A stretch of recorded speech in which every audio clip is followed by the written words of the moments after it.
Hi everyone! For today's recipe, tayo ay magluluto ng monggo or balatong sa Ilocano. So ito, pinakuluan ko muna yung ating monggo. Nakailang palit din ako niyan ng tubig kasi ayoko yung monggo na maitim. At ito na nga, puros taba yung ating sahog. Bali, totostahin lang natin yan. Tapos nilagyan ko na rin ito ng bawang, ginger at saka yung ating kamatis. Tapos nilagyan din natin ito ng konting bagoong at konting tubig, tapos pakuluan ng konti, and then ilagay na natin yung ating napakuluan na monggo. Then lagyan lang natin ng konting nor powder, haluin, tapos ilagay na natin yung ating choy sam kasi wala kaming ibang gulay dito.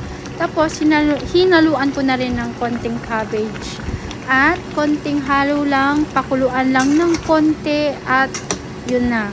Okay na yung ating pang-ulam ngayong tanghali kasi ako lang yung nandito at pwede akong magluto ng gusto kong ulamin. So, eto na yung ating ulam. Kain na!